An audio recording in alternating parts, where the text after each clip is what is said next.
Vous avez frotté la lampe magique 3 fois et vous avez trouvé 3 bières.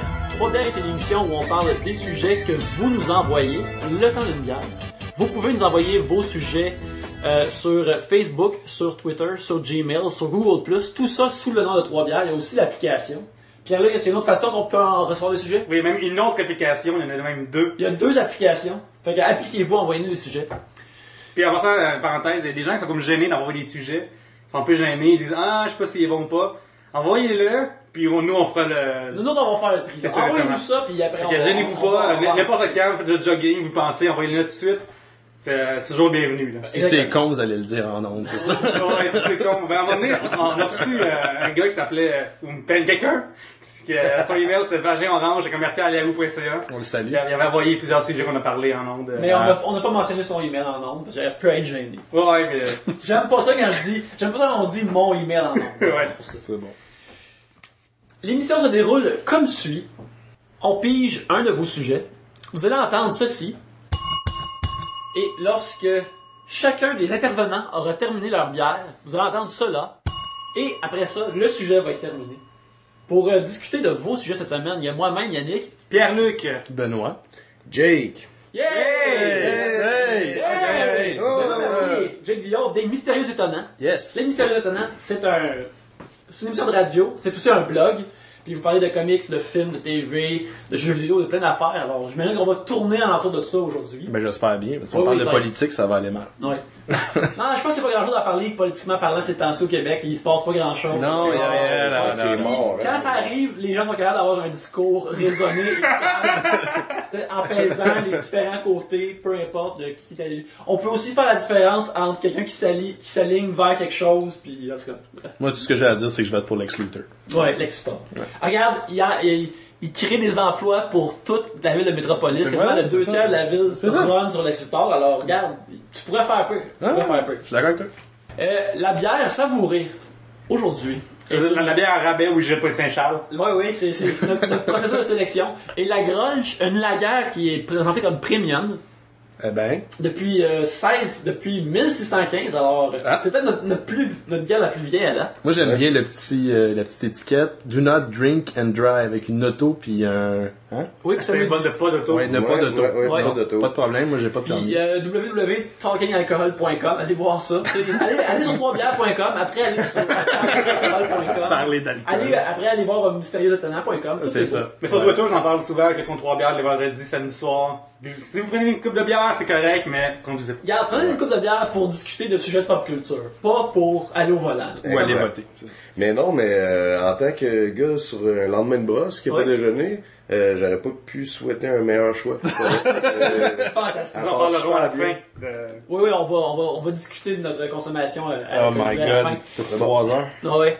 Et puis, c'est ça. On remercie baladoquebec.ca qui nous héberge. Alors, vous êtes fort sympathiques, les gens de baladoquebec.ca.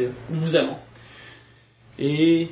Je prends le premier Oui, sujet. puis le premier sujet, Pierre-Luc, vas-y. Dans le sac officiel de plastique. Oui, le sac officiel. Le fameux sac. C'est celui de Martin Bérubé. Oui. Les films qui vous font le plus rire. Oh my god. Wow. Oh boy. Oui, on va chiner. Oui, on va Ouais, on va voir là-dessus, on va pas réfléchir, mais c'est vraiment pas. Moi, je ris pas, je suis très sinistre dans la vie, fait que... Rien qui me fait rire. Mais moi, je trouve que, honnêtement, dans les dernières années, le premier Hangover m'a vraiment capoté. Oui, je suis d'accord. J'ai même pas vu encore. Attends, il y a plein Qu'est-ce que tu d'affaires fais ici, qui me là? font rire, c'est pas vrai. J'ai réécouté là, la magnifique scène du vomi de Team America. Là. Oui. J'ai Ouais. encore ri, là. C'est malade ce film-là, c'est drôle. C'est ça qui est bizarre, c'est qu'à chaque fois qu'on est cinéma on rend l'humour, on réalise que les affaires les plus vulgaires marchent C'est ça souvent. qui fonctionne, le caca, le pipi, le vomi. Ouais, ben, tu sais, dans Team America, le fait que c'est des marionnettes, tu sais, juste que tout, qui organise des marionnettes pour faire tout ce film-là, c'est quelque chose. Ouais. Puis qui ont pris le gars qui a éclairé The Matrix, qui a fait l'éclairage de la cinématographie de Matrix pour faire ça, c'est encore plus quelque chose. Mais là, qui les font vomir constamment, puis que ça arrête pas, c'est très drôle. Parce que tu sais qu'il y a du crafting derrière ça. Oui, parce que c'est pas facile de faire du vomi. Mais hein. vous savez, la scène de sexe, hein, tu sais, qui est déjà très ouais. tordante au cinéma, Ouais, parce qu'ils ouais. font toutes les positions, pis tout, Ouais, tout ouais. ça. Oui, dans la version Ouais, brisée, ouais. elle est beaucoup plus intense. Exact, puis j'ai su pourquoi.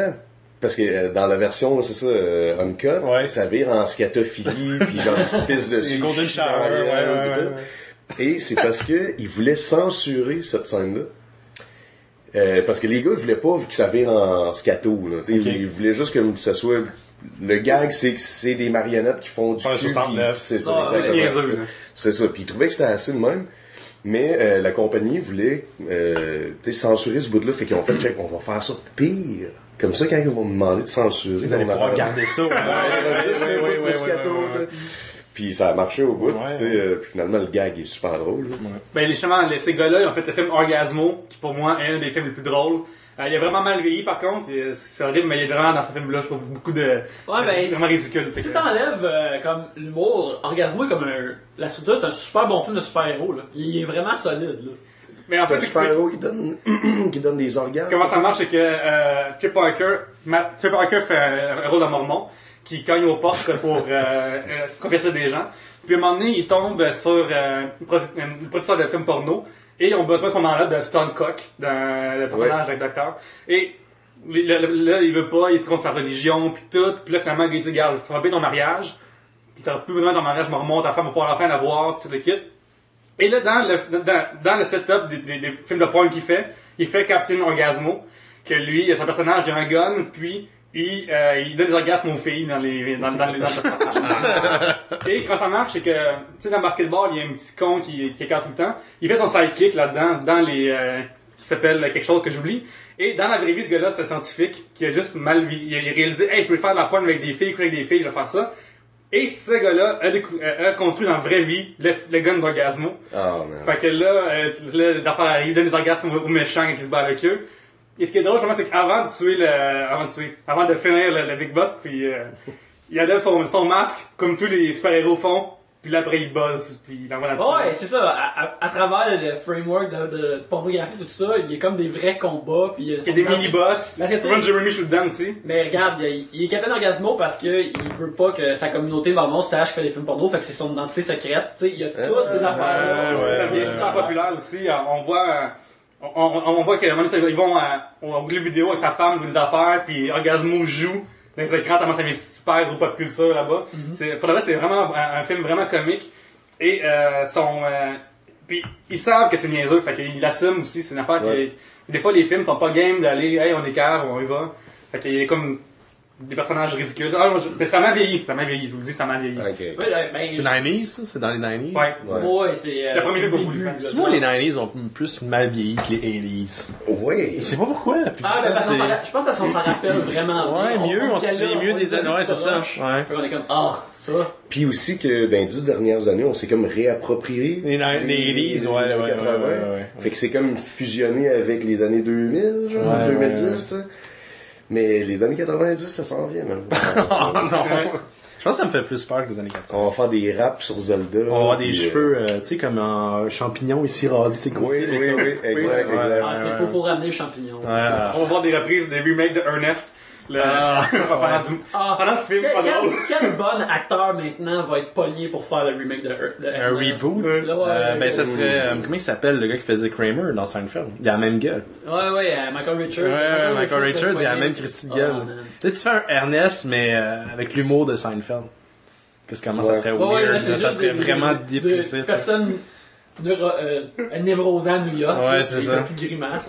C'est un concierge loser. Il regarde juste le bout du concierge. Ouais. Mais ça me fait penser. Il est super raciste. T'es dans le méthode, ouais. Moi, c'est UHF.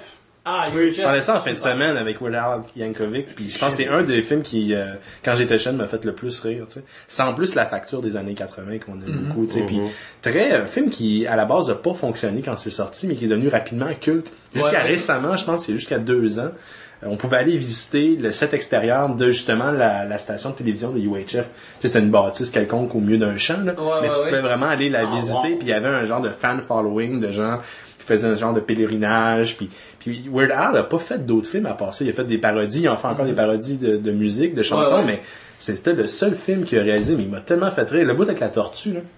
Je sais pas si vous vous souvenez. Il y a plein d'émissions dans UHF. C'est une ancienne bande, comme le AM de la télé. Oui, je me rappelle. Fait que tu pouvais pas mettre un peu n'importe quoi, c'est des émissions communautaires. Puis une des émissions qui était sur le poste, parce qu'on voyait des fausses bandes annonces d'émissions. Ouais, c'est le gars qui faisait son show de vétérinaire avec plein d'animaux. Ouais. Puis, à un moment donné, il y a une tortue, puis il dit, ah, la tortue est une ventouse, puis il liche la tortue, puis il appuie sur le Je me suis dit, ce vote-là, c'est une ventouse naturelle, puis il appuie sur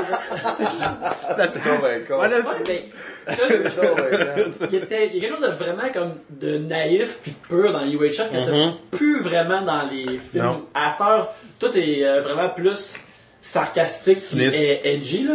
Ce qui est correct quand c'est bien fait, mais sinon ça tombe à plat. Mais UHF, c'est comme... Il y avait comme une excuse pour faire comme plein de petits bouts, des sketchs comme les fausses émissions que tu parles, puis c'est comme Weird Al voulait juste runner cette place-là pour que ce soit créatif, puis que ce soit cool, puis t'avais la bonne vieille histoire comme ah non, faut monter de l'argent pour se sauver des vraiment méchants qui vont le méchant, quand il gagnait à la fin, il y avait pas... il gagnait pour de vrai. Aujourd'hui, il gagne, mais il y a quelque chose à payer ou il gagne pas. Les années 80, c'était la bonne vieille fin. C'était correct si tu gagnais, puis tout le monde était heureux à la fin, puis tu finissais avec la fille. On dirait qu'en plus, UHF, moi, ça me fait beaucoup penser à, je sais pas pourquoi, à Ghostbusters. Dans le même univers un peu tu reconnaissais les décors, les cossins qu'ils avaient utilisés pour faire les pack-sacs puis les affaires en arrière. C'était les années 80, c'était du gossage. C'est comme c'était ça les meilleures comme comédies d'underdog. Ouais, c'est ça. Ouais, c'est ça. C'est tout le temps la bande de pauvres, des méchants riches comme au bord du lac, comme oh, avec une grosse maison. C'est ça, le doyen de l'université. Ouais, c'est ça. C'est ça qu'on va autorité des affaires dans le même. C'est ça. Il y a un style de genre d'humour qui n'existe plus, puis qui existait quand t'étais plus jeune, que moi j'aimais vraiment quand j'étais plus jeune. C'est les vraiment absurdes Naked Gun, Airplanes. Ouais. Ça existe plus vraiment, genre des. Tu sais, depuis la lettre qui arrive régulièrement. Les frères Zucker, ils sont on dirait qu'ils ont arrêté de faire des films. Non, mais est-ce que ça pourrait aujourd'hui faire un film aussi absurde que ça? Ben, ils ont, dans la même veine, mais plus actuel, t'as Anchorman. Je pense qu'il est parvenu. Parce qu'il y a eu des films comme Scary Movie, pis Dating Movie, ces choses-là, où ça reprenait le genre de sketch par scène, pis c'était plate. C'était juste du pipi caca. Pourtant, Anchorman, c'est autant brillant, niaiseux. Il y a des scènes là-dedans, là, ça joue sur le malaise. Je pense sur la version DVD, plus extrême ou je sais pas quoi, là, qu'il y a du footage supplémentaire. T'as littéralement un autre film. Parce que les gars improvisaient des scènes. Ouais, il y avait tellement filmé de stock. Ben, c'est ça. Puis ça transparaît dans le film. Puis quand t'écoutes le film à la fin, t'as l'impression que c'est authentique, mais c'est parce que les gars se faisaient du fun pour de vrai, tu sais. Comme la scène de Clit dans Jay Silent Bob Strike Back. Quand Jon Stewart il demande de clit, puis il fait des jokes de clitoris constamment. Il y en a beaucoup là-dedans qui a improvisé, tu sais, puis dans le footage, dans les extraits, il arrête pas d'en dire, puis il est crampé entre les shots. Quand je pense à Jay and Silent Bob Strikes Back, c'est tellement weird que ce film-là existe pour commencer là. Tu sais avec les budgets qu'il y a surtout. Oui, il y a tellement un bon budget, mais qui est tellement comme 100%, quasiment juste des in-jokes. Ouais, pis c'est des in-jokes à l'univers de Kevin Smith tout le long de back-à-back. Puis je trouve que c'est un genre d'humour que, mettons, si t'es online, que on connaît tout plus maintenant, mais qu'à l'époque était pas autant connu, mais qui sort à cette époque-là est vraiment surprenant. Mais le fait qu'il a été financé, c'est un projet qui est comme... Tu sais, c'est un précédent. Là, le gars, il a fait son petit univers avec un film qui ressemble pas du tout à Jason Bob en partant. Clerks, c'est comme un autre registre. Tu sais, tu reconnais l'humour puis tu sais la réalisation, tout ça, mais c'est pas un film à sketch comme Jason Bob. Le fait que moi, je pensais moi quand j'ai vu Jason Bob quand j'étais plus jeune, je trouvais que c'était parfait. J'avais vraiment trippé ce film de Kevin Smith, puis je trouvais que c'était la somme de tous ces films-là. L'univers partagé. Exactement, c'était le ultimate Christmas special, tu sais. Un Christmas special, tout le monde se rencontre puis combat le démon contre la drogue, quelque chose comme ça, ou lui qui veut détruire Noël, tu sais. Là, c'était l'ultime Christmas special dans Jason Bob. Ce qui est fun, c'est quand tout le monde sort du théâtre à la fin. Oui, c'est ça. Là, genre, tu vois et Amy qui est avec le gars de Ben Affleck qui a le personnage qui est clipsé dessus dans le film. C'est ça. La noisie qui sort du film. Tout le monde sort de tous ces films différents, puis ça c'est vraiment cool. Jeff Halloran Randall est comme c'est de la merde. Celui qui chiale tout le temps.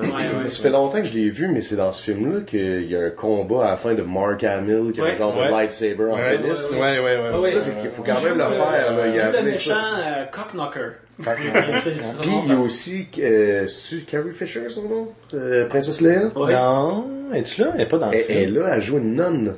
Oui, tu elle joue une nonne. George Carlin pour faire du pouce. Puis là, les gars ils font c'est quoi? Puis ils se penchent vers le driver, tu sais, pendant que le char s'en va. Puis après ça, c'est ça, t'as Carrie Fisher qui est une nonne qui pogne les deux gars. Puis t'as Jay qui fait comme je vais faire le truc là, tu sais. puis ils essayent de la pogner, puis finalement ils font un accident. Mais tu sais, il y a quand même Princesse Leia et Luke Skywalker dans Dans ce le même film, là. le gars, il s'est trippé, il pognait un trip, là. Non, ben ça, c'est drôle parce que, tu sais, je me rappelle d'avoir beaucoup trouvé ça vraiment. Tu sais, la manière qu'ils se font ramasser par clairement la gang de Scooby-Doo, mais c'est pas la gang de Scooby-Doo. Ouais, ils sont comme plus extrêmes, là. En fait, c'est eux autres, mais ils disent pas leur nom. Puis Scooby-Doo, est-ce que Scooby-Doo il est là? Il me semble que non. Ils sont désagréables, par exemple, de ce que je me souviens. Ils sont vraiment désagréables. Il fait la joke facile, mais c'est drôle de l'avoir à l'écran de Velma qui est possiblement lesbienne. Ouais. Puis j'ai comme, il me semble que c'était vraiment juste des in-jokes que je lisais sur des message boards. Je voyais avec mes amis. Je faisais avec mes amis, puis là, il y avait un film de ça. À cette heure, si essayait de faire ça, ce serait probablement mauvais, mais je sais que ça explique que ça existait à cette époque-là. Je capotais. Disons que c'est un cadeau que le gars il s'est fait, puis il s'est fait aux fans aussi. Kevin Smith, c'était son petit trip, tu sais. Puis, Mais c'est aussi qu'il y a vraiment, même aujourd'hui, une grosse fanbase. Fait que même si, mettons, mon père irait voir à l'époque James Silent Bob, il y a plein de jokes qu'on comprend pas. c'est ça. C'est ça le problème avec ce film-là. Ben, le problème, entre guillemets, c'est que tu pourras pas le montrer hors contexte à n'importe qui. Puis dire, non, c'est bon, moi, il y a Ben Affleck fait des jokes de Miramax sur lui-même, puis il fait des jokes de lui-même. Ouais. Ça n'a pas de sens. Moi, c'est Good Will Hunting, là, il fait semblant aussi de acter lui-même comme Yak, là, tu sais, Yak mauvais, là. J'ai trouvé ça drôle. Non, c'est un Christy de bon film. Tantôt, t'as parlé de films parodies. Est-ce que vous avez des films parodies qui sont intéressants selon vous, ou c'est juste impossible? Moi, j'en ai réécouté un, puis c'est drôle parce que j'ai essayé de l'écouter en langue originale, c'est-à-dire en anglais. Puis j'étais pas capable, il a fallu que je l'écoute traduit parce que c'est comme ça que j'ai grandi avec. Mais Spaceball, c'est un des meilleurs films parodies au monde. C'est drôle, écoute, c'est drôle. Puis en anglais, j'étais pas capable. Il fallait que j'en revienne, puis non, comme on a aux expressions. Vitesse ridicule! C'est ça. Puis tu sais, quand il se lève, genre, il se plante tout, là, pis genre, ça va, amiral, tu sais. Oui, vous? Ouais, c'est ça. Même pas un fou. Pis tu sais, je sais pas. Ouais, juste ça, c'était... Est-ce que penser qu'ils étaient au peigne fin, puis ils ont vraiment un peigne fin. C'est comme quand t'as 8 ans, là, tu comprends exactement ce joke-là, pis c'est parfait. C'est parfait. Quand t'es plus vieux, tu comprends que la joke c'est une joke pas drôle, fait que c'est pas drôle, c'est drôle parce que c'est pas drôle. C'est ça. Puis le bout où ils sont rendus là dans le film. Ouais, quand la cassette du film, tu sais, quand tu regardes plus vieux, t'es comme... C'est méta, là. Ouais, à l'époque de rire la commercialisation de Star Wars, c'était quelque chose. À Star, c'est une parodie d'une parodie. Là. À Star, c'est plus une parodie, c'est un documentaire, la façon qu'ils rit de Star Wars. Mais, tu sais, le fait qu'ils pouvaient écouter leur propre film pour voir où ils se rendaient, puis là, ils mettaient la main, puis là, ça bougeait en même temps. Ça m'a fait capoter quand j'étais jeune. Moi, je trippe sur les briqueteries à mur, même au cinéma, là, ça m'a fait capoter. Là. Ouais. Dans le dernier Moped, il y a ça régulièrement, puis ben oui, les mopettes. Moi, t'es allé voir ça? J'ai commencé à l'écouter, puis il est arrivé quelque chose dans ma vie, je me rappelle pas c'était quoi. Oui. Je l'ai pas fini. Je l'ai écouté, puis j'ai pas braillé, mais j'avais une larme à la fin. Moi aussi, pas peur de le dire sérieusement. Moi, j'étais vraiment, j'en parle, j'ai un peu les frissons, tu sais. Puis moi, les mopettes, c'était justement, c'est l'innocence des années 80. C'était le fait que tu pouvais faire des blagues. Puis moi, j'étais un gars super comme ironique dans la vie, je pense. Mon humour est super ironique, puis un peu sinistre, mais tu sais, l'humour des mopettes, c'était autre chose. C'était pur, puis c'était correct, puis c'était le fun, puis c'était des numéros, puis ils ont tout leur univers, puis il y a tellement des clins d'œil aux numéros des mopettes, du Moped Show, aux films qu'ils ont fait. Quand ils vont au studio des Moped Show, c'est le studio de mopettes. Ils ont juste changé. Ils ont juste décoré ça pour que ça fasse comme si c'était délabré, mais plein de moments debout où ils vont au vieux théâtre, puis ils rentrent pour la première fois dans le vieux théâtre. T'es-tu rendu là dans le film? Oui. Man, moi, ce bout-là m'a donné des frissons. Oui, il y avait quelque chose. Moi, j'aime l'idée, puis ils l'ont tout le temps poussé dans la Jim Henson. Puis là, ils sont plus Jim Henson. Non, c'est Disney maintenant qui a les droits. Mais c'est l'idée que les mopettes existent pour de vrai. Ouais. Entretenir le mythe que moi, je suis correct avec ça. J'ai une fascination pour les mopettes. J'ai capoté sur ça. Mais même, il paraît, puis c'est d'une entrevue avec Joseph Gordon-Levitt. Ouais. Qui disait que il est allé à l'émission Les Muppets. Il est allé au Sesame Street. Sesame Street, oui. Mais tu sais, c'est quand même le même... Ben, c'est le même Sesame Street. Avant, c'était le même univers. Maintenant, Jim Henson a gardé Sesame Street, puis le reste a été vendu à Disney. Okay. Donc, c'est techniquement le même univers, mais plus vraiment aussi en même temps. Mais tu sais, c'est ça, c'est qu'il racontait que les acteurs, sont comme méthode acteurs, les marionnettistes en fait. Ouais. Fait qu'il reste en personnage entre les takes. Tu sais, il faisait genre semblant d'être sur Twitter, genre son cellulaire, genre en 2 takes, puis genre, tu sais, puis juste pour garder cette magie-là, là, dans le fond, tu sais, ils sont vrais, ils existent pour vrai, tu sais. Ouais, c'est cool, j'imagine que si tu cherches un peu, tu peux trouver des photos puis voir comment ils sont. Mais moi, j'ai aucun intérêt à voir ça. Non, je veux pas les voir. J'ai regardé le behind the scenes de n'importe quoi, sauf ça. Je vais aller voir Just for Laugh cet été, les Muppets étaient là. T'es allé? Ouais, il y avait un gars là. Mais je voulais y aller, j'en fais compte, j'ai choqué pour le prix. Là. Ouais, souvent, c'est au prix qu'il y avait, j'ai pris le forfait 3 shows pour 100$, dans le fond, au prix que c'était. C'est vraiment pas cher. Ouais, ben, ça m'a revenu à 3 pour 1. C'était 100$ le billet des Muppets. Je vais attendre pour que ça finisse. Ouais, puis, fait que là, j'arrive, puis je suis au début, puis là, ça commence, là, puis là, j'ai des frissons, il était le logo, puis là, it's time to... Il était-tu là, puis ouais, t'avais les 9. Genre, ben, c'est comme genre, tu sais, t'as des jeux de poche, ils chantent au début, là, le truc. Ouais. Puis toi, ils chantent leur tune, je capotais, je viens de frissonner. Puis là, finalement, tu vois que les Muppets arrivent, puis l'immoralité, c'était tes voix en dessous tout le long. Les films en dessous, puis au début, ça me gossait vraiment, t'es en tabarnak. Puis on est comme, ah non, tu finis par les oublier. Je les voyais même plus, genre, je regardais ces personnages. Tu regardais les Muppets, Puis il y avait full de jokes québécoises. Énormément, c'est vraiment le fun, comme, à un moment donné, genre, comme, un des personnages arrive, puis, Kermit, c'est l'animateur. Kermit présente, hey, voici tel personnage. Puis le personnage est comme, ouais. Moi, quelqu'un m'avait dit qu'un frog me présenterait, je croyais que au Québec, ça allait être pas Kermit. Puis il y avait, mettons, le chef, le soulier chef, il fait une poutine. Man. Puis Beaker, lui et son ami scientifique, ils ont fait une machine qui te rend plus grand. Fait que Beaker est rentré dans la machine, puis Youpi est sorti. Fait que oh man, ben oui, c'est tellement leur cousin éloigné. C'est ça, c'est leur cousin éloigné, puis là Youpi dans la gang à Style dans ma Ça valait-tu la peine? Moi j'avais entendu dire que c'était entrecoupé beaucoup de segments d'humoristes. Ben c'est un gars-là, je pourrais. C'est un gars-là, ok. Mais les Muppets avaient quand même une bonne place. Ouais, les Muppets, dès que les Muppets étaient là, j'adorais. Ouais. Puis les humoristes, ils ont mis de l'humour, je dirais plus grand public. Qui me rejoint généralement beaucoup moins, moi. À stand-up, des gars qui s'en vont au Granby, là, c'est ça, pour moi, c'est pas mon affaire. C'est du humoriste français ou? Non, c'est tout anglais. Ok, c'était moins pire. C'était pas genre, hey, c'est quoi la différence entre les gars et les filles? Non, mais c'était pas au niveau juste, tu sais, il a fallu qu'il est nivelé par le bas parce que les enfants dans la salle. Ouais, ok. Mais c'est souvent sa TV, regardez-là. Hey, t'as bien fait ça. Pas pire, je t'ai pas interrompu, peut-être. On a un professionnel dans le studio qui laisse finir les gens. Moi, j'étais comme, une cloche, je vais t'arrêter dessus. D'ailleurs, c'est dans quoi, ça? Je peux-tu le faire? Oui. Ça va chier le cœur. Tu moins être mélangé. Qui fait... Oui, c'est quoi ça, déjà? Il y avait ça dans Breaking Bad, dans la deuxième saison, il y a ça, mais... Puis c'est peut-être un hommage à l'autre, je sais pas. Ouais, je pense que mais c'est dans From Dusk Till Dawn. Ok, ouais. Oh boy. Avec le rôle le plus glorieux de George Clooney ever. Moi, je vois c'est George Clooney dans ce film. Il est badass. C'est drôle quand un acteur passe de TV à cinéma, des fois il commence avec une comédie romantique cucu. Mais là, lui, il a commencé vraiment, il a défoncé. Puis même si c'était pas son film, Quentin Tarantino, il a eu du pied. Ben oui. Oui, il a eu direct dans la gueule aussi. Ouais, ben c'est là que j'ai réalisé, c'est vrai cette affaire-là. C'est vrai à cause de il y a vraiment un cette scène. fétiche de pied. Quentin Tarantino, il y a un fétiche de pied, puis dans Dusk Till Dawn, il y a le pied de Selma Hayek dans la bouche. Moi, j'aurais pris le pied de Selma Hayek, man, avec de l'alcool. Mais moi, j'ai quoi contre les fucking serpents? Ah ouais? Je veux dire, elle m'excite cette scène-là, mais genre, si elle aurait été devant moi, j'aurais juste checké le fucking serpent jaune. T'aurais-tu été excité pareil? Hein? T'aurais-tu été excité pareil? Je le sais pas, je pense que j'aurais pas focusé sur le serpent, j'aurais eu peur. Un ultime test de tes pulsions, comme ok, il y a ça qui se passe, t'as la peur puis le sexe en même temps. C'est comme fourrer avec la femme de ta vie, mais genre, tu sais, comme entouré d'un requin blanc. Je pense que si tu peux vaincre ça, tu montes à un autre niveau de conscience. Donc après ça, tu peux l'éviter en méditant. Ouais, c'est ça. Tu peux pousser des chars.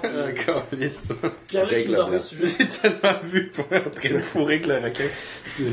Merci beaucoup Martin Béribé pour ton sujet, les films qui vous font le plus rire.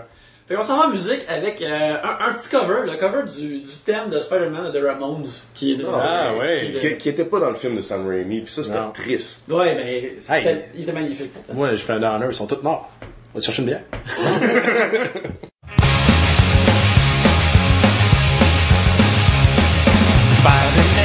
Spider-Man does whatever a spider can. Spins a web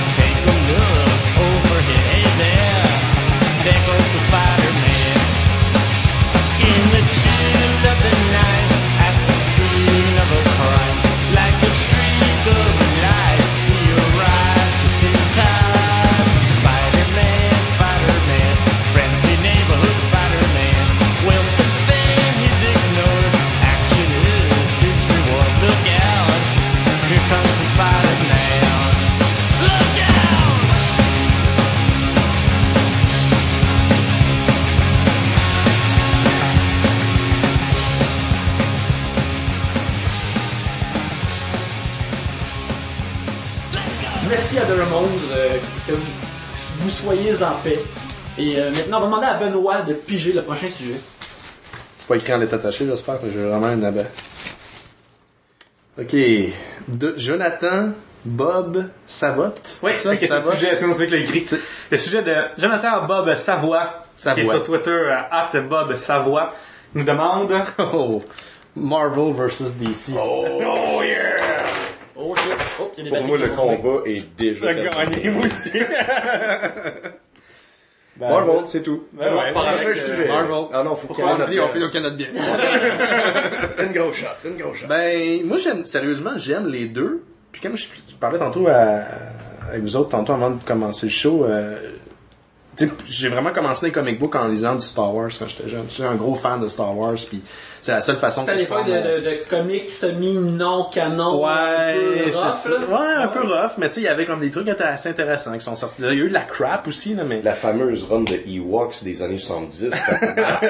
J'ai pas lu. Bon, Je sais qu'il y a eu du Droids aussi, c'était les aventures de Ouais. 2D2, puis c'est mais tu sais, 3PO. les Ewoks c'était dessiné comme des calinours, ça. Ok. Ouais, mais ça devait être basé sur le dessin animé, ça. Parce qu'il y a eu un je dessin pense. animé des Ouais, Ewoks ouais, dans le c'est temps. Mais, puis à un moment donné, j'ai commencé à lire du DC grâce à un des gars avec qui on a commencé Les Mystérieux, qui existe encore, il est encore Jean-Michel Bertillon, qui fait le 7e antiquaire avec Francis, un autre de nos co-animateurs au Mystérieux. Salut Jean-Michel. Salut Jean-Michel! Puis, j'ai commencé à lire du DC Comics avec Green Lantern. Fait que je suis vraiment entré dans DC Comics avec Green Lantern, puis j'ai vraiment trippé. Toute la run de Carl Rayner, pour les gens qui connaissent un peu les Green Lantern. Mais je suis tombé dans DC à Marvel par après. Puis j'aime les deux pour deux raisons, mais j'avoue avoir une préférence pour Marvel Comics. Juste pour la consistance des séries. Moi, je trouve que tu sais, le monde dit, les comics, c'est de la crap. Puis c'est mieux, je pense, au niveau de Marvel. Puis au niveau de l'édition, au niveau de... Ouais, je joue avec le papier. Au niveau de l'univers de l'édition, tu sais, la consistance de l'univers, il y a vraiment un univers qui se tient bien chez Marvel. Ouais, Tandis que DC, ça cherche pas mal. Il y a une place qui est mieux avec l'autre, Ouais, c'est ça, en termes de ouais. comics, c'est sûr. C'est ça. Mais est-ce que c'est pour toi que Green Lantern, c'est encore, tu sais, t'as quelque chose pour t'as un feeling envers lui, disons. Ouais, moi, du côté DC, mettons, tu me dis Superman, Batman, c'est sûr, j'aime Batman comme tout le monde, qui aime pas Batman, mais Green Lantern, c'est avant tous les autres, là, tu sais, je trippe vraiment Green Lantern, puis la mythologie de Green Lantern, du côté DC, est vraiment super intéressante, puis t'en as pour ton argent. Mais je parle au niveau de la consistance d'un univers qui est commun, là, où, tu sais, un événement affecte une autre série, puis en même temps, je trouve que, tu sais, Marvel fait des efforts, parce que quand tu trouves un trade de Marvel, t'as des séries qui ont suivi avant en trade. Tu sais, ils disent, ça, tu peux lire ça. Si tu veux arriver au point où ce que tu es en train de lire, tu le comprennes mieux, tu sais. Puis, il s'arrange, puis c'est difficile à lire, à comprendre pour les gens qui n'ont pas nécessairement lu du Marvel ou du DC. Mais Marvel s'arrange toujours pour... Oui, ils font des références à leur passé, mais ça devient pas redondant, puis t'as pas besoin seulement d'avoir lu ce qui s'était passé avant pour comprendre. Ce qui est pas nécessairement le cas avec DC. Là, c'est sûr, c'est changé parce que depuis octobre dernier, ils ont fait un reboot de leur ligne, puis le kit, puis c'est supposément différent, mais tu sais, la force d'un univers comic book, c'est le fait que c'est un univers qui est consensuel, qui a une grosse histoire riche, puis les auteurs peuvent aller piger là-dedans. Puis ça fait peur aussi, c'est aussi leur pire des défauts. Mais quand t'as des bons auteurs qui sont capables de faire un amalgame des deux, comme chez Marvel, t'arrives avec un bon produit, puis DC, malheureusement, c'est pas user friendly, tu sais, c'est... Mais attends, quand on parle de DC, est-ce qu'on compte là-dedans Vertigo? Non, comme... je pense que c'est comme le monde Tu peux en parler si tu veux, mais je pense que le gars, il demande univers de super-héros. Ouais. Mais Vertigo, c'est vraiment bon, là. C'est parce qu'au début, il y a des personnages maintenant qui font partie de Vertigo qui étaient dans l'univers canon. Peux-tu expliquer c'est quoi Vertigo que je ne connaîtrais pas? C'est comme une... Mais il y a adulte, plus adulte? Ouais, c'est comme une sous-ligne de direction. Un catalogue. Ouais, c'est comme un autre catalogue, plus adulte. Plus dark, puis plus ésotérique, plus magie. Puis je pense aussi que pendant un bout, c'est là que des auteurs puis des artistes peuvent plus s'exprimer puis avoir leur propre personnage puis créer leur propre univers comparé à DC. Là. Parce qu'ils sont pas rattachés à toute cette mythologie-là de DC avec Superman. Mais je pense pour bien définir les deux univers, je parle des comics, là, pas des films. C'est une phrase de Frank Miller notre auteur préféré nazi, mais bon. Ouais, hey, Oui, Frank, tu es un nazi. Frank t'a pris une hostie de d'érable dans les dernières années, là. Je sais pas ce qui est arrivé, là, mais en tout cas. Mais Frank Miller, pour ceux qui ne le savent pas, c'est l'auteur de Sin City, qui a créé les histoires les plus... Ouais, c'est ça. Year One, Year One, Dark Knight Returns, qui est un chef-d'œuvre, et qui a maintenant qui a comme perdu la tête. Mais il avait dit cette phrase-là, puis moi j'ai tout le temps vu les deux univers comme ça. Il avait dit DC pour moi c'est de la mythologie, comme de la mythologie grecque. Marvel c'est du folklore. C'est-à-dire que c'est l'histoire que t'as entendue du gars, mais tu sais c'est très terre à terre. C'est pas des dieux, c'est Spider-Man, tu sais. C'est Peter Parker avant d'être Spider-Man. Exactement. Ouais, c'est un kid avec des problèmes, c'est un soldat qui est un chicot, qui tu sais.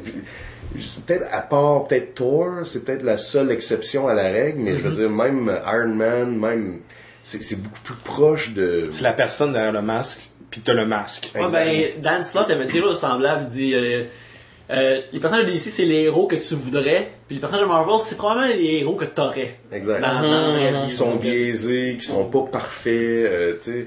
Mais pas trop en même temps, parce que dans les années 90, quand ils ont voulu les faire trop dark, puis trop névrosés, puis trop dégueulasses, ça a fait une mythologie qui était pas intéressante, puis tu sais, ça a presque amené Marvel à la faillite.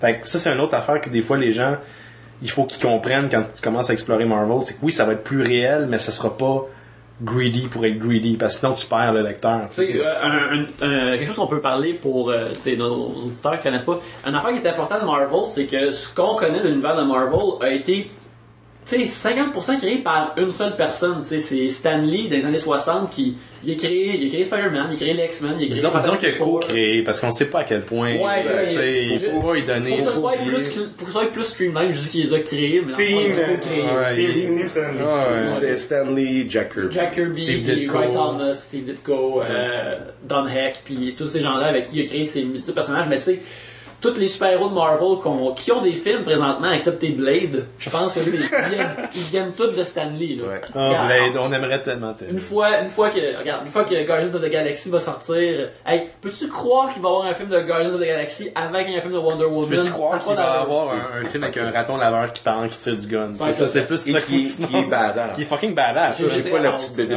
cute, là. C'est le. Moi, j'ai hâte de voir la réalisation, puis je sais pas qui, parce qu'on sait pas encore qui va être derrière, je pense. On n'y a pas annoncé le nom. Mais c'est ça qui est le paradoxe le plus fascinant, c'est que on vient de dire dans les comic books c'est mythologie versus folklore. Dans les films, c'est inversé. C'est que DC est beaucoup plus ancré dans la réalité si on pense à Dark Knight. Ouais. C'est qu'il faut aussi, là, genre. J'ai ramené ma copine là, au cinéma, là. Ça part avec des gars sur une planète X qui ont des pouvoirs pour aucune raison. Ça va être dur pour ma copine de faire, hey, c'était bon, la prémisse, je l'ai acceptée facilement, tu sais. Parce que si c'est me dit, hey, c'est un millionnaire, puis écoute, c'était rough quand il était plus jeune, puis à ce temps, il se cache un masque, c'est beaucoup plus facile. Mais en même temps, non, parce que, tu sais, les premiers Spider-Man, c'était vraiment ancré sur Peter Parker, même le dernier, que moi j'ai pas trippé, mais c'est vraiment concentré sur Peter Parker. Mais je pense surtout à cause peut-être du dernier film d'Avengers qui s'ouvre beaucoup plus vers le cosmique. Je pense à Thor. Même Captain America, tu sais, il y a quelque chose de fantastique. On s'entend. Marvel est comme, il y a une cohésion que je pense que le monde peut apprécier plus parce que ça vient beaucoup d'une même personne, tandis que DC, c'est un race, tu sais, c'est Batman puis Superman ont été créés au même éditeur, puis Wonder Woman aussi, mais ils n'avaient pas été créés pour être dans le même univers. C'est juste différents livres qui sortaient de cette place-là, puis éventuellement, ils ont tous été amenés ensemble de façon incongrue. Mais moi, cette incongruité-là, c'est ça que je trouve vraiment cool.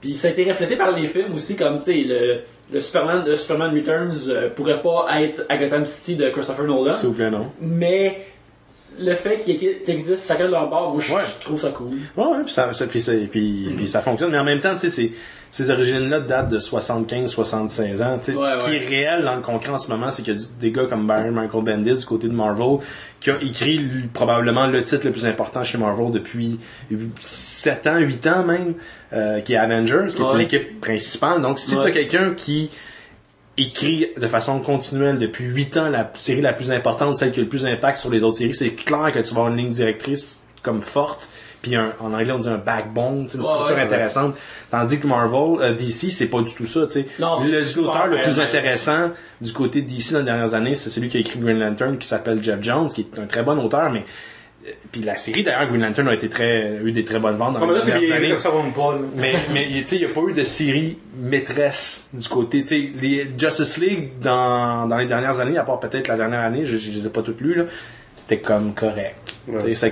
Ça l'a été, je te dirais, fin 90, là, quand Grant Morrison l'écrivait. Ouais. C'était solide, là. Tu voyais que ça rassemblait toutes les titres. Malheureusement, Superman est devenu une bébite d'électricité. Bleu, d'énergie. C'est weird, là, mais bon.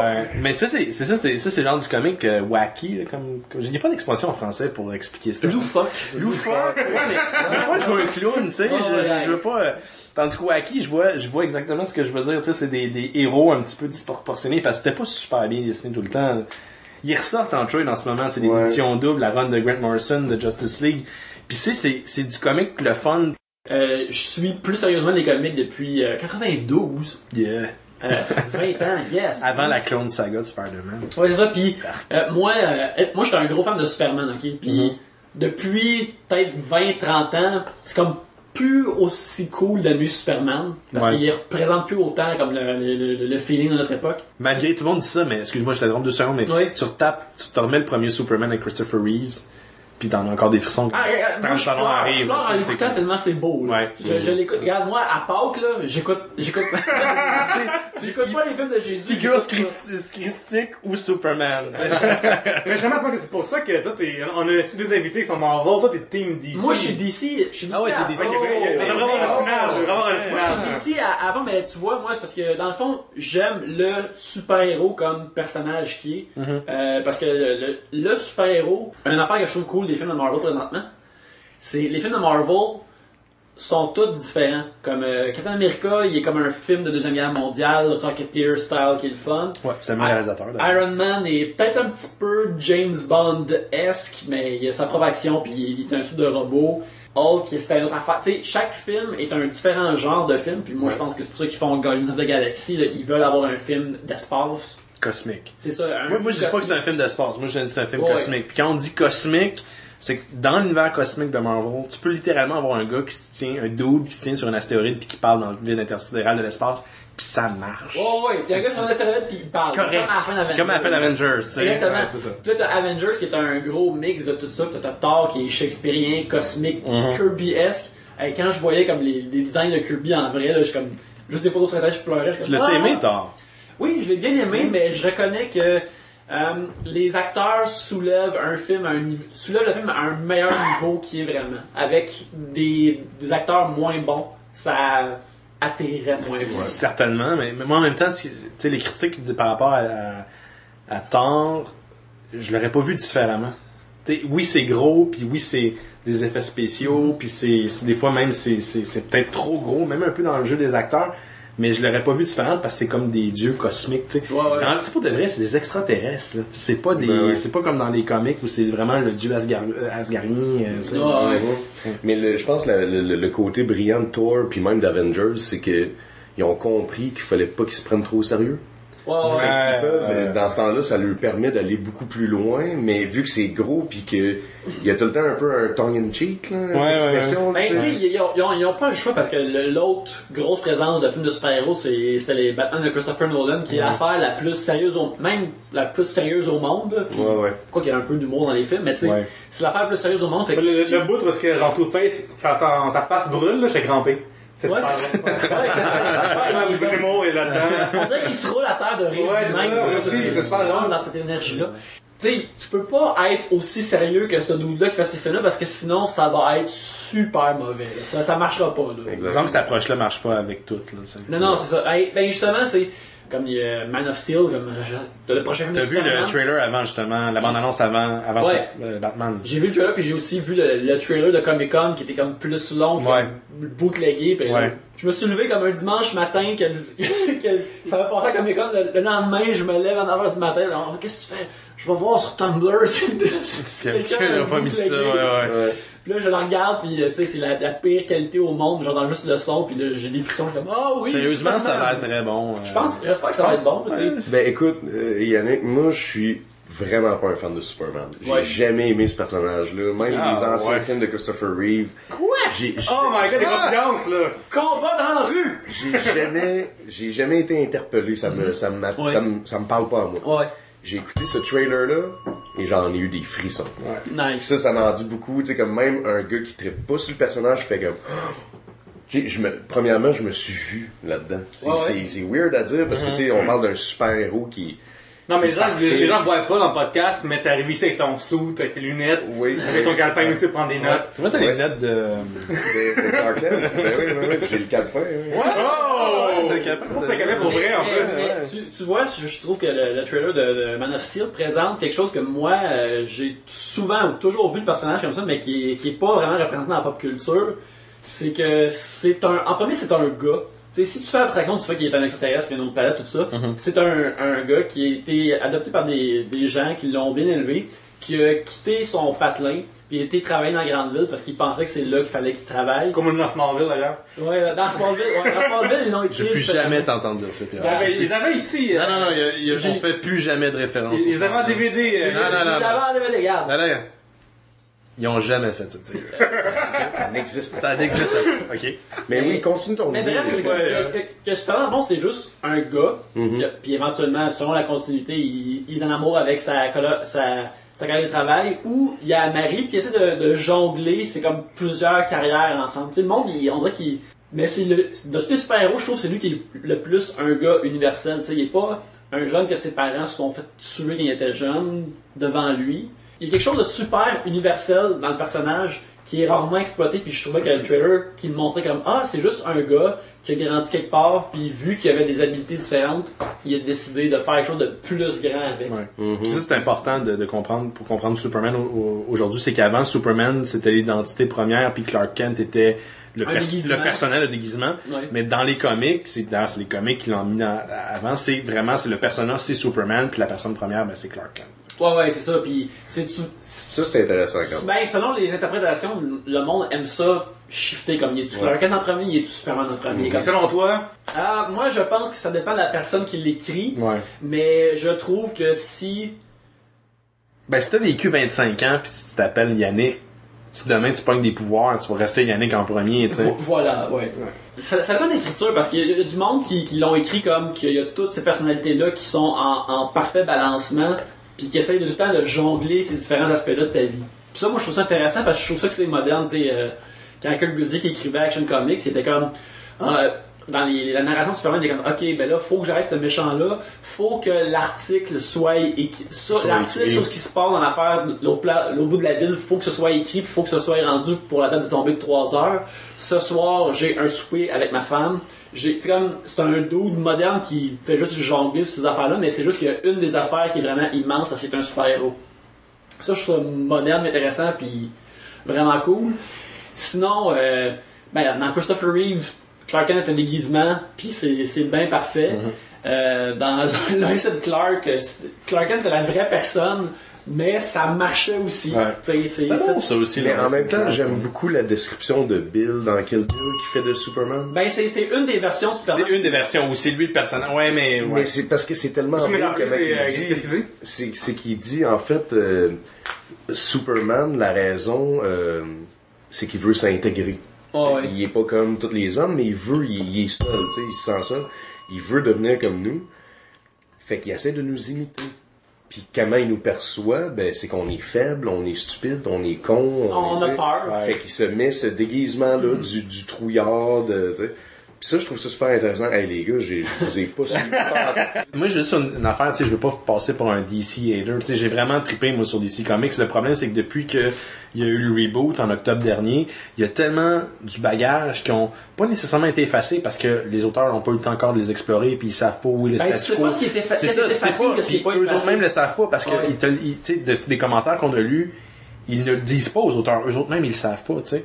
Mais moi, je me souviens, quand je commençais à lire DC Comics, je fais littéralement une histoire de Superman où il y a une créature mythologique, c'est un chien qui parle, qui team up avec Robin, puis ça marche.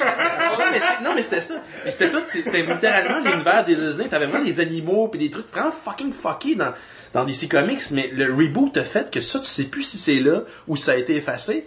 Puis c'est triste, parce que c'était tout un Christy de bagage, tu sais. Il y a une série qui existe, qui est sortie il y a peut-être 6-7 ans, dans le temps que j'ai commencé vraiment intense à en lire, ça s'appelle 52.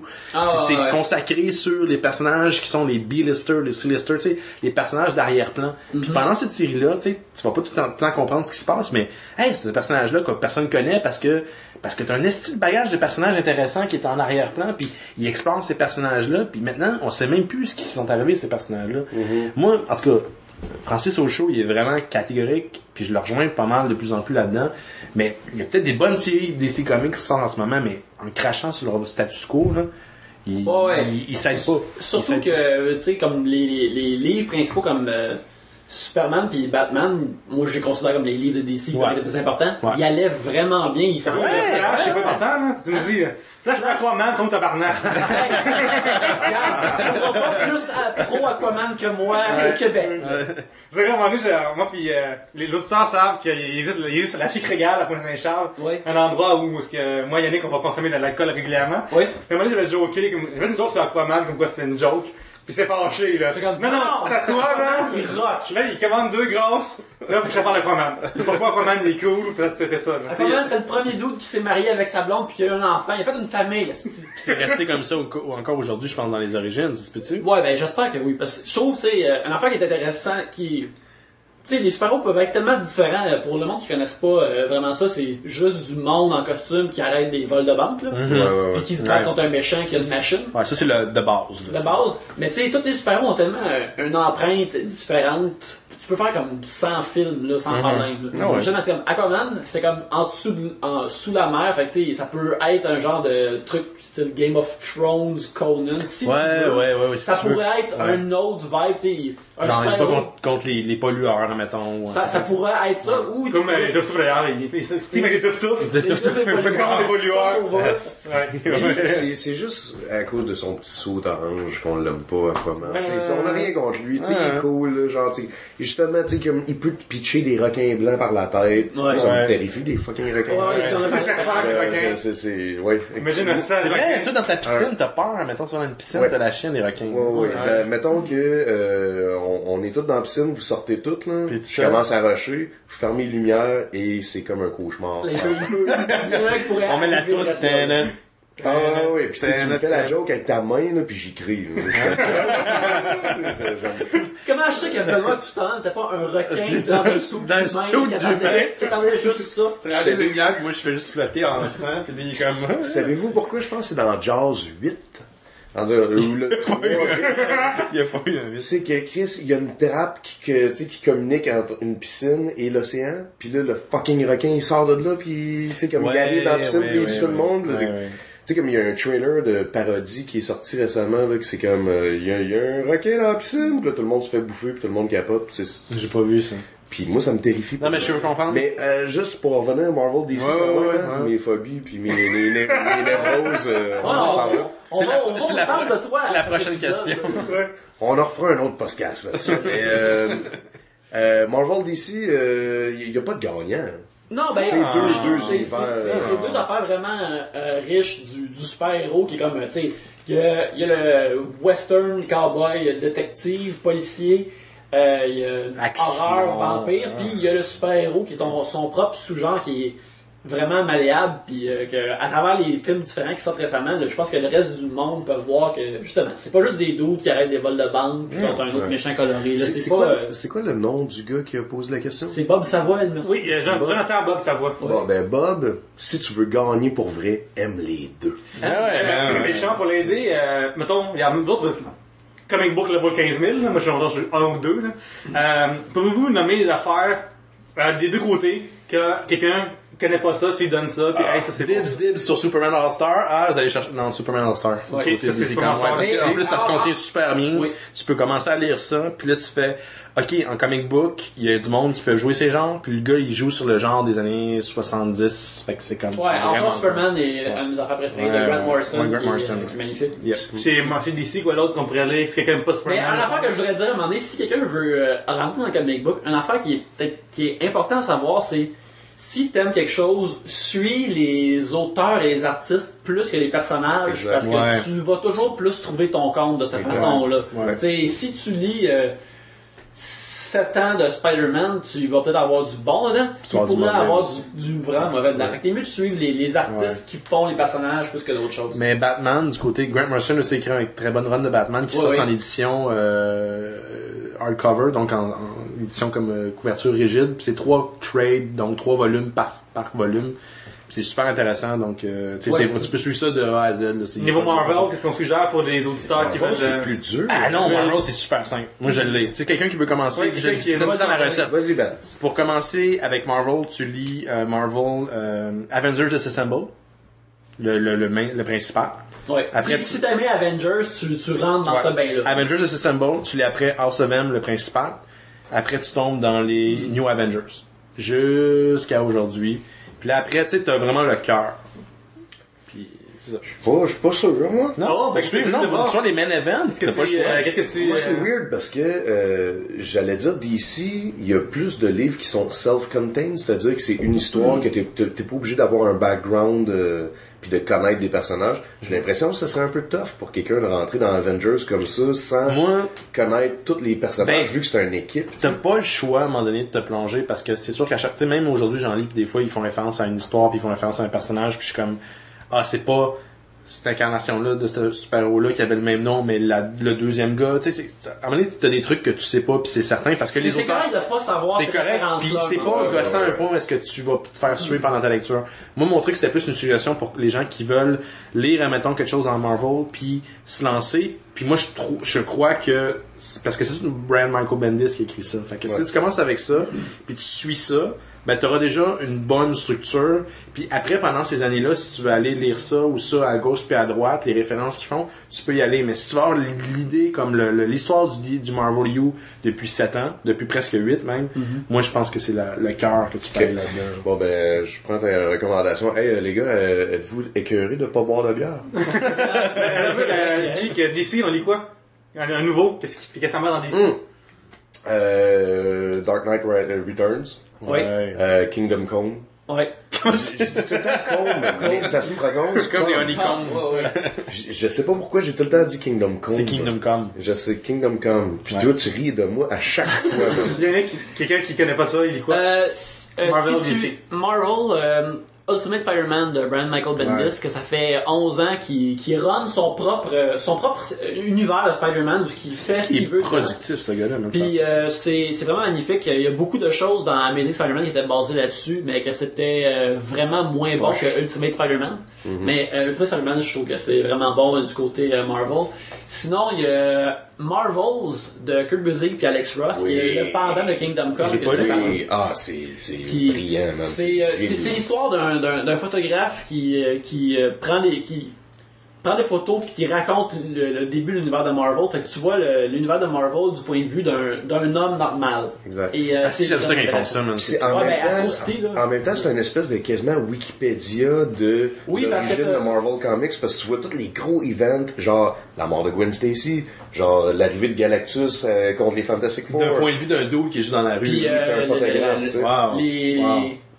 Les problèmes pour le Bugle. Il travaille pour le Daily Bugle, fait que t'as Jameson puis t'as Peter Parker qui est là dans le coin, puis t'as les tensions raciales entre les mutants qui commencent dans les années 60, tout ça, c'est tout peint de façon ultra réaliste. Alors peut-être quelqu'un qui connaît pas les comics, il y aurait ce pont-là pour lui qui a vu c'est de peint de façon réaliste. Meilleure suggestion ever. Une affaire juste parce que le monde passe à côté, puis je pense peut-être tu vas être d'accord avec moi, puis c'est une super intéressante du côté de Marvel, ça s'appelle Uncanny X-Force. Oui. Ça, c'est récent, par exemple. C'est récent, mais tu sais, je veux dire, quelqu'un qui veut comme avoir du X-Men qui peut avoir suivi les centaines de fucking séries d'X-Men qui existent, c'est un squad team des X-Men qui, eux autres, ils tuent. Donc, ils vont protéger les intérêts des mutants. C'est undercover. Les autres X-Men savent pas que ça existe. T'as Wolverine qui est le chef de l'équipe, puis t'as d'autres X-Men dedans. J'ai lu le 4e trade qui est sorti récemment, puis c'est juste comme l'artiste en plus, il est malade. C'est super bon. Tu t'attends pas à voir ça, genre dans un comic book. DC. Puis pour DC, si vous aimez Batman, bien sûr, il y a Dark Knight Returns, il y a Batman Year One, qui sont toutes les deux bandes dessinées qui ont influencé les derniers films de Christopher Nolan. Mais il y a aussi Long Halloween et Dark Victory. Il a mentionné All-Star Superman que j'adore, que je devrais mettre en dessous de mon oreiller quand je dors pour avoir de meilleurs rêves. Il y a seulement ça. C'était poétique, ça. Wow, Ouais. c'était beau. Et puis, regarde, All-Star Superman ressort ça de moi. Ok. Fait que ça serait dans mes suggestions. Là. Moi, je dirais Astérix et Légionnaire, super bon. Aussi, je dois dire, The New Frontier. The New Frontier Ouais, à t'as l'air de BBC, ça, que je trouve magnifique. C'est comme... Hein? On remercie Jonathan Bob C'est un Savoie. doute que j'ai déchiré son Oui, papier. Là. contre sur Twitter, Bob Savoie. On continue la musique avec une tune du groupe Plumtree qui s'appelle Scott Pilgrim, qui a bien sûr influencé le nom du personnage et inspiré Brandon O'Malley, à donner le nom du personnage.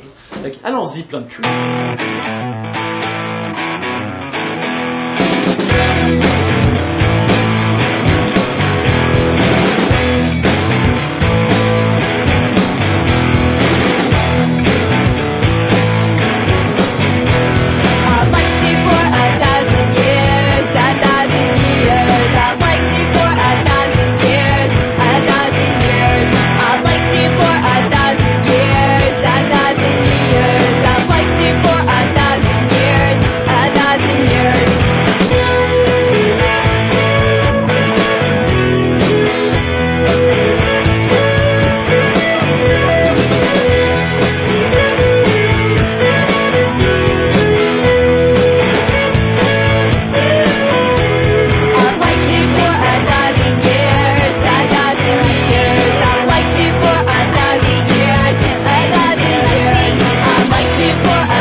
Écoutez la tune au complet sur le soundtrack de Scott Pilgrim. Le film de Scott Pilgrim est excellent et sa soundtrack est magnifique aussi. Maintenant, Jake, c'est à ton tour Oui. de piger un sujet. Ok, je pige dans le sac magique. J'espère que ça va être un sujet cool, là. Hey, fuck it. Ok, bon, donc, de François Bernard S. à Frank Bernards. Hein, je l'ai bien dit, hein? Ah, Donc, le sujet, c'est les hipsters qui se disent geeks. Les personnes qui se disent geeks pour surfer sur une vague de popularité. Ça, là... Ça m'allume un peu, ouais. Ok. Là, tabarnak. Le monde, là, qui ont des grosses lunettes carrées noires, puis qui portent des gilets de super-héros, puis qui savent même pas c'est quoi. J'ai vu un gars l'autre fois, ok? Le meilleur fucking t-shirt au monde, ok?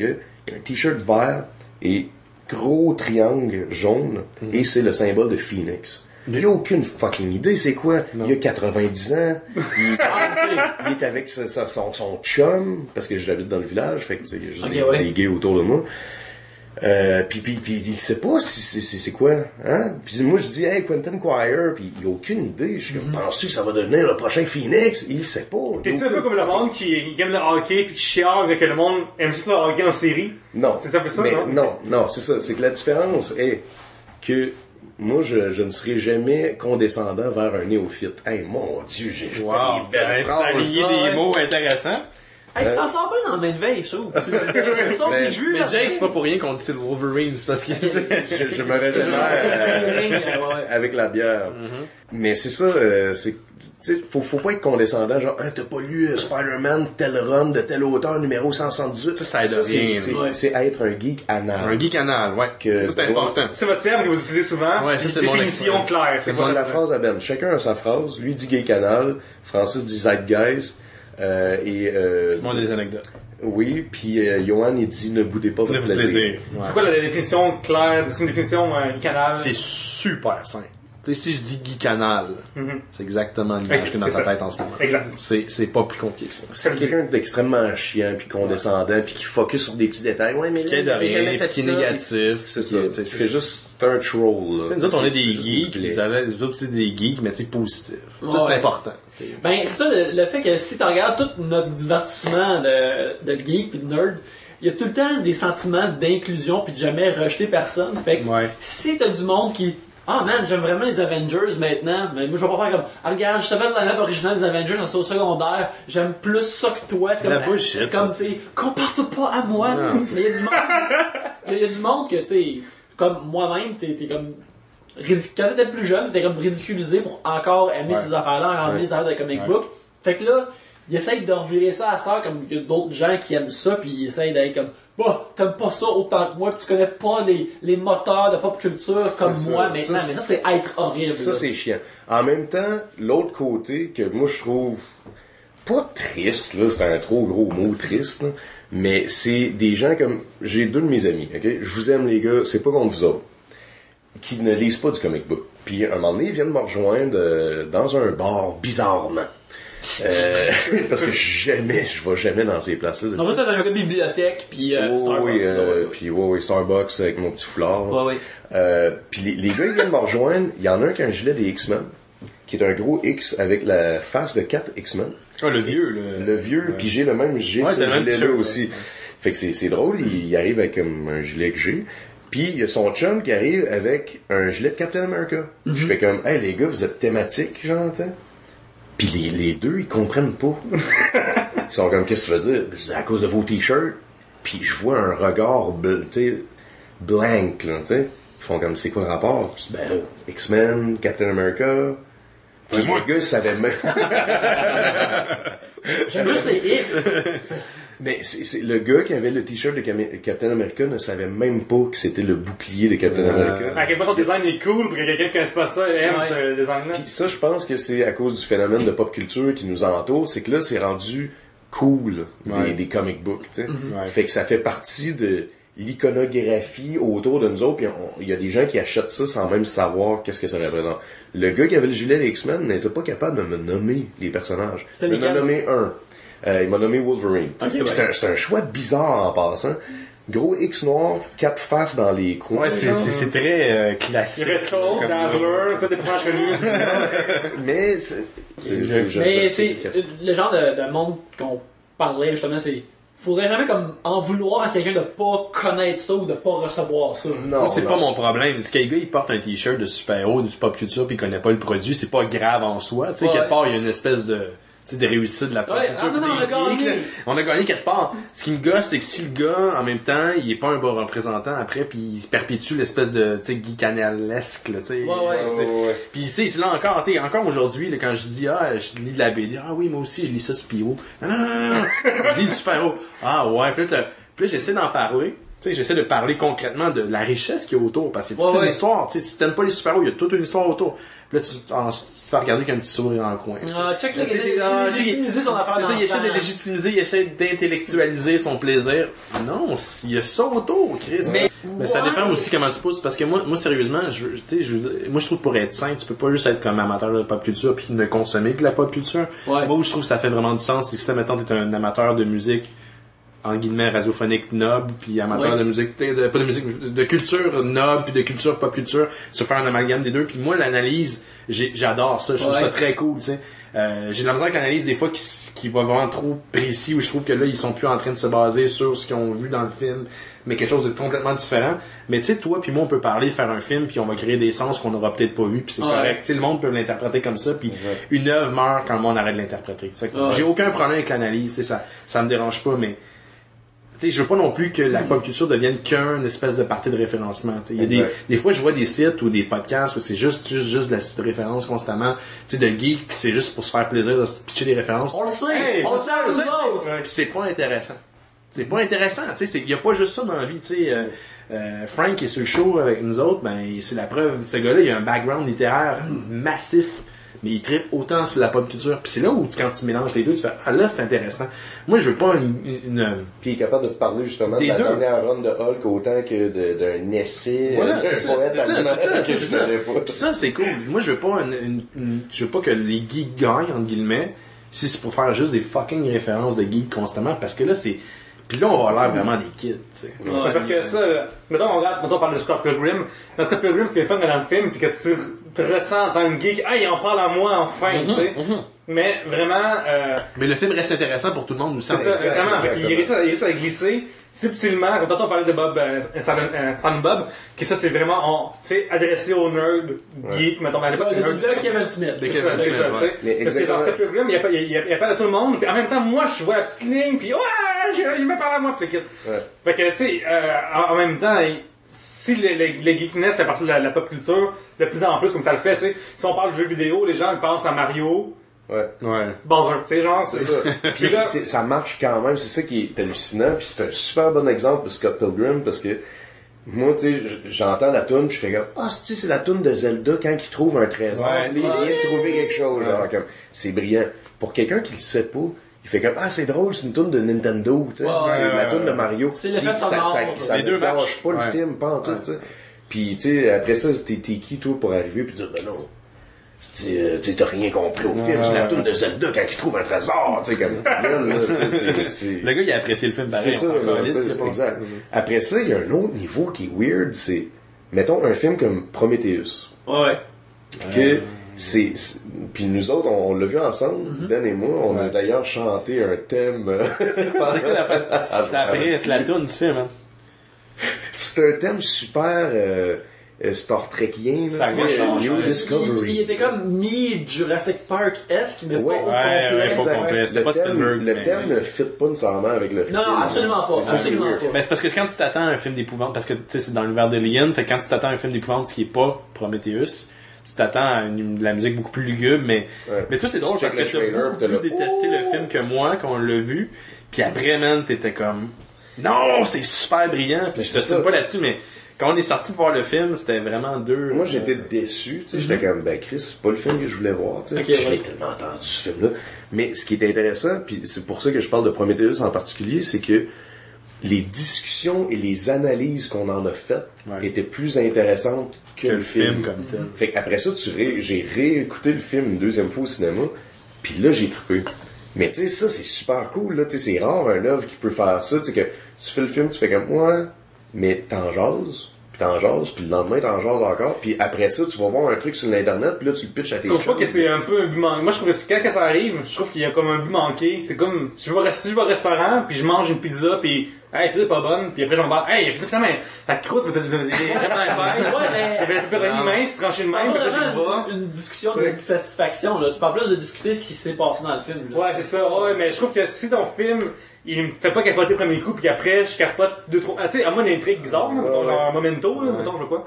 Mais genre, si, j'ai la misère avec un film pour la première fois, j'ai regardé la fois, ok, Ben, ça j'ai dépend trouvé, juste j'ai s'il reste dans ta tête, Non, puis tu ça, veux c'est le ça. réinterpréter, puis le discuter, puis pourquoi que ça s'est arrivé dans cette scène-là, puis telle affaire.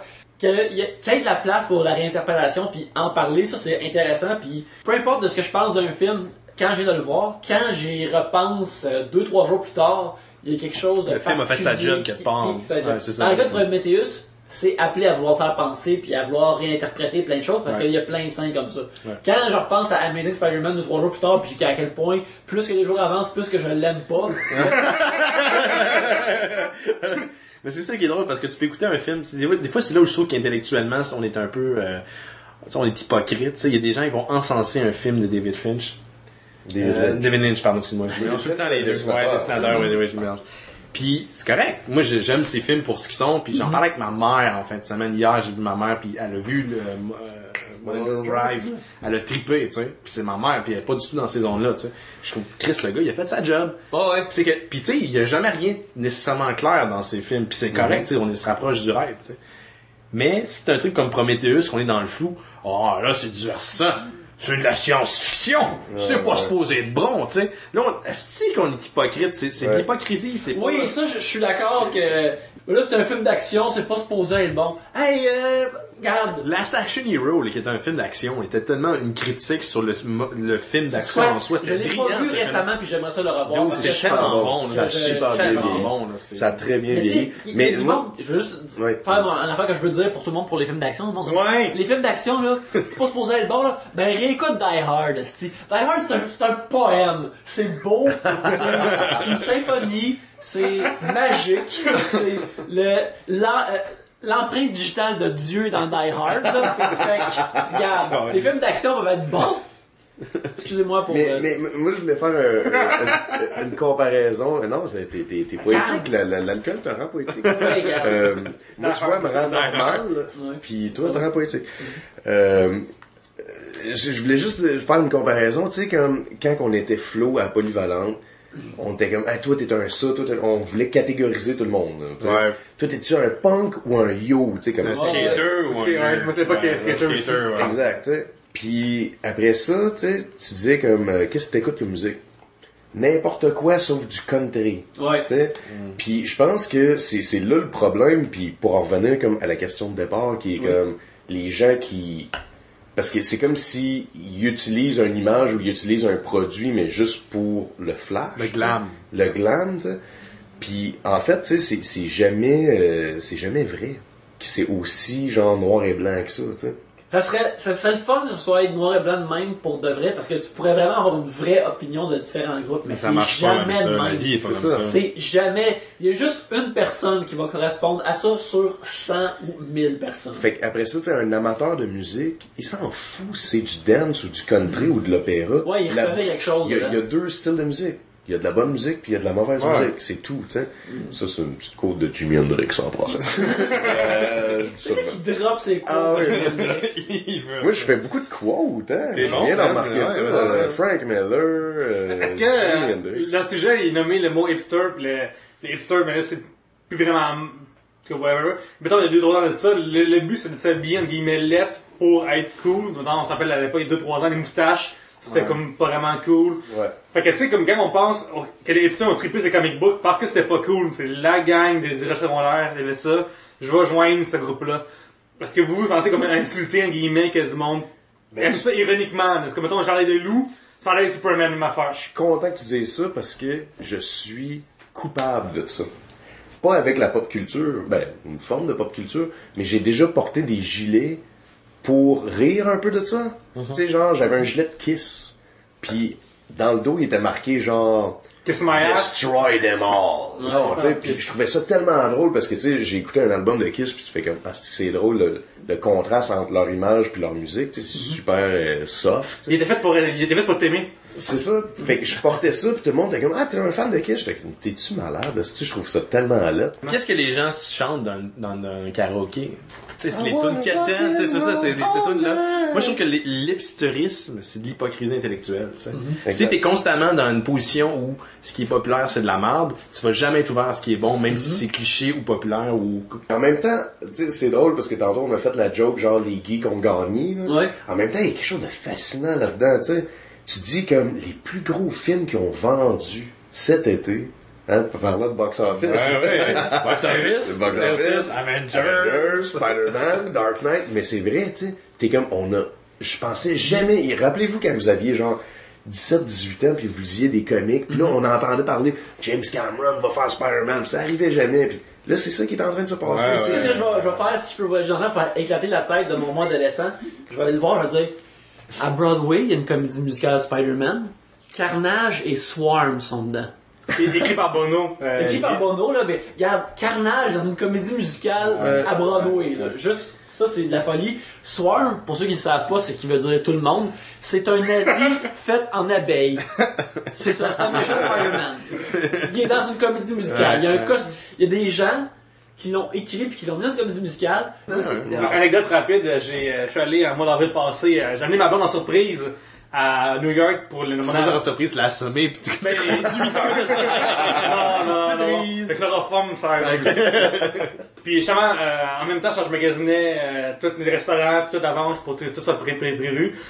Et j'ai regardé les comédies musicales sur Broadway et un petit peu off-Broadway.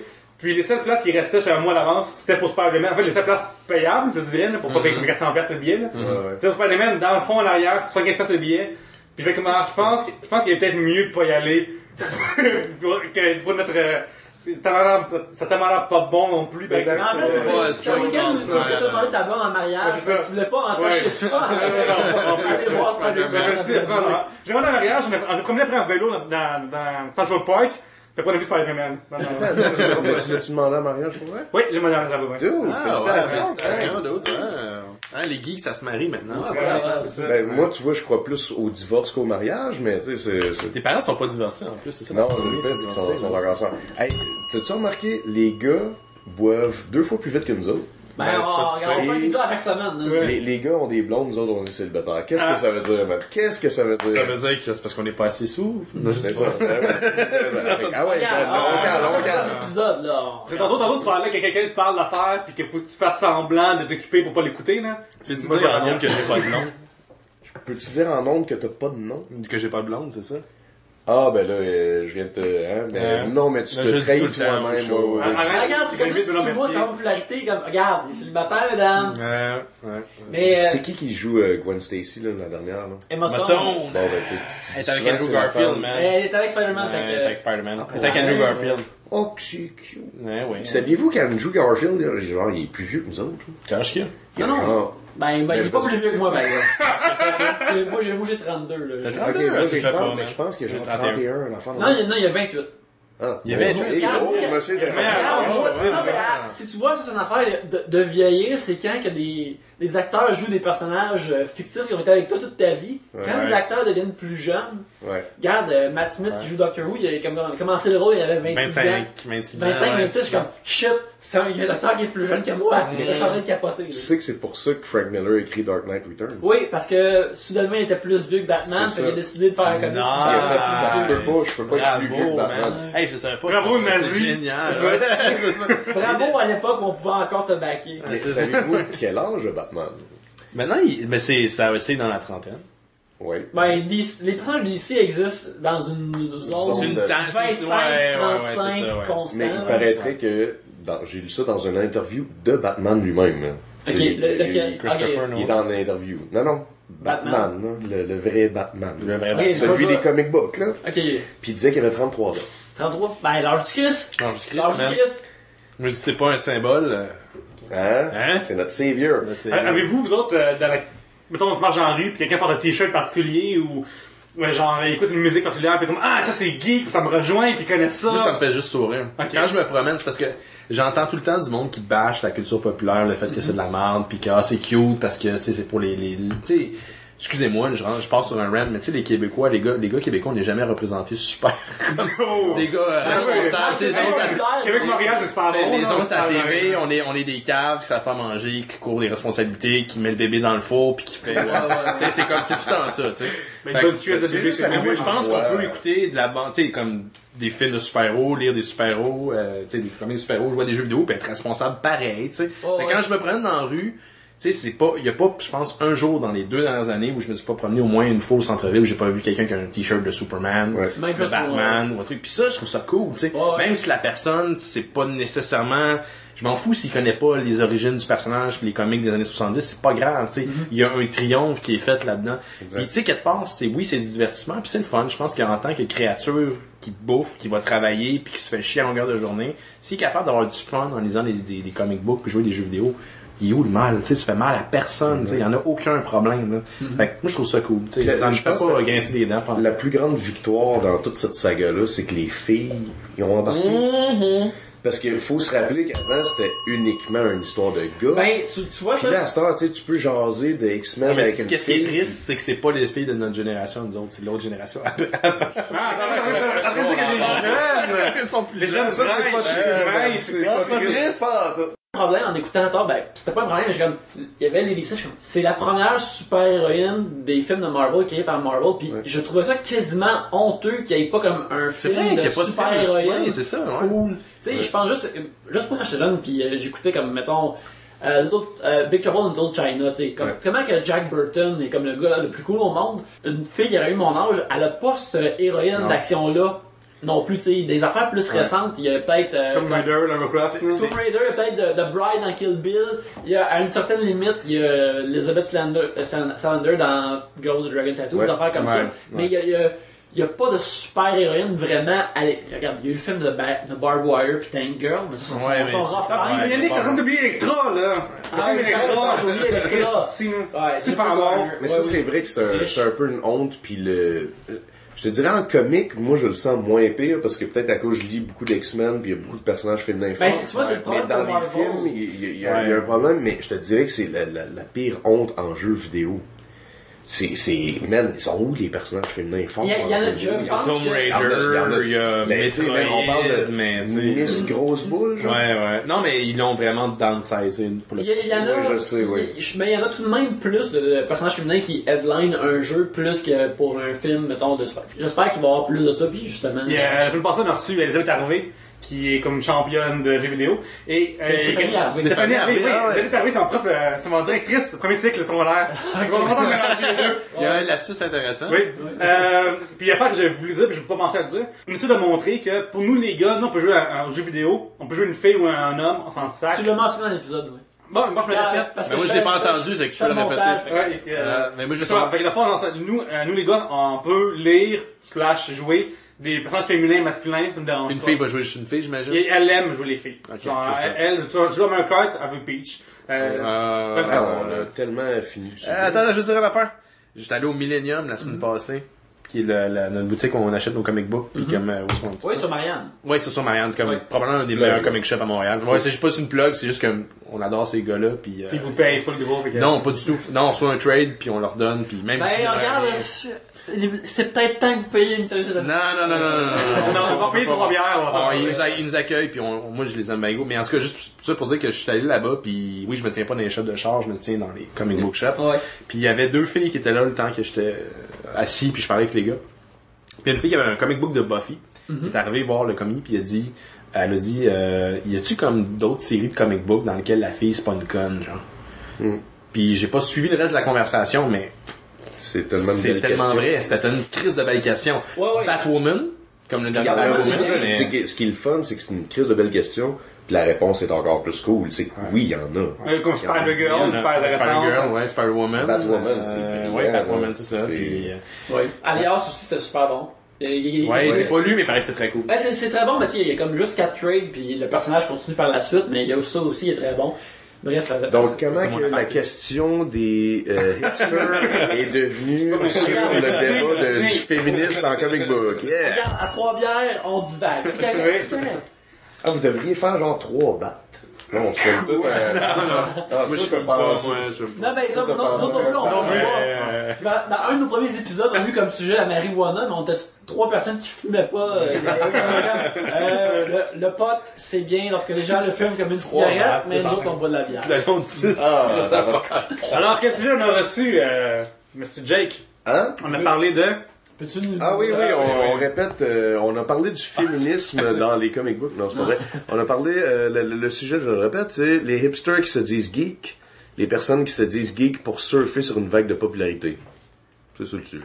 Le sujet que Benoît Pigé, c'était Oh, je m'en souviens pas, je l'ai déchiré. Marvel contre DC.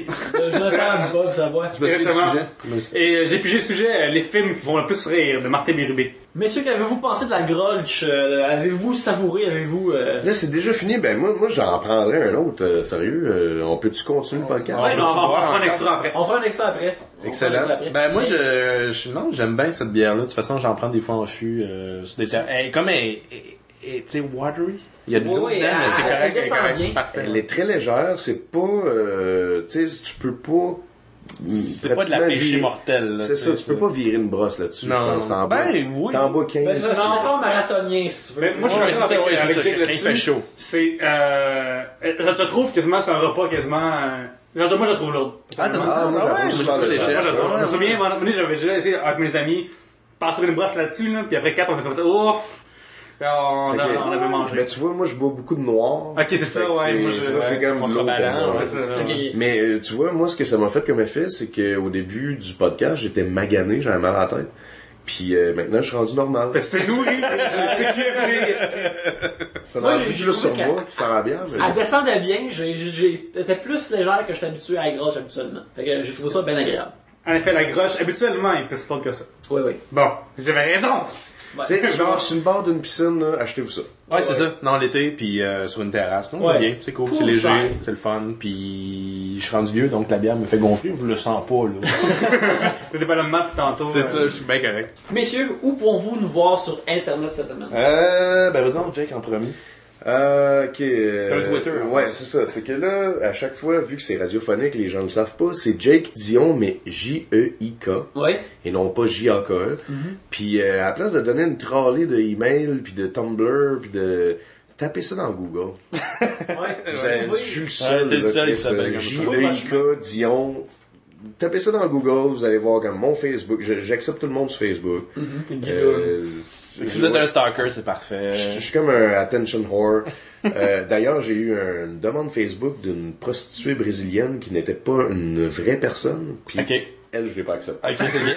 Si vous avez- Mais tu y as pensé 2 secondes. Ah, j'ai fait comme c'est qui elle. Là. Moi, c'est bientôt, mon Brésil, non. Mais on n'avait pas d'amis en commun. Mais j'ai fait, Non, Fait c'est que un bot. si vous êtes un porn bot, ajoutez-moi pas. Mais sinon, j'ai un Tumblr, j'ai un Blogspot, j'envoie beaucoup de dessins là-dessus, puis c'est ça. Excellent. Excellent. Benoît, où tu te trouves ça? Ben moi puis la gang des Mystérieux sur le Twitter, c'est Mystérieux E sur Twitter. Sinon le Facebook Mystérieux Étonnant, puis sinon le site internet mystérieuxétonnant.com. Puis j'ai recommencé Monsieur Net cette semaine mardi.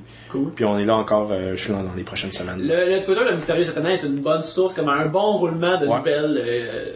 On essaie. De nos intérêts. Ouais, des fois c'est communs, alors. des trucs plus pertinents, des fois c'est comme plus des vidéos drôles, mais c'est tout le temps lié à la pop culture. Puis Oui. Mais t'es-tu le seul animé ou c'est de la gang complète qui a le password puis c'est moi qui anime le Twitter. C'est que si vous parlez sur Twitter, c'est moi qui réponds habituellement. Puis habituellement, je réponds aux questions. Si vous faites pas répondre, c'est peut-être que votre question. Ouais, peut-être vous avez une question sur peut-être quel comique à aborder ou comment. Peut-être. Ouais, je réponds. Non, pour de vrai, il y a du monde qui me pose la question ou telle série, c'est quoi. Puis quand je le sais, je réponds. Sinon, je le sais pas. Fait que je. Hey, moi, je suis con, on parlait du Millennium tantôt. Ouais, ouais. On fait des plugs. Là. Ah, vas-y, On fait- vas-y.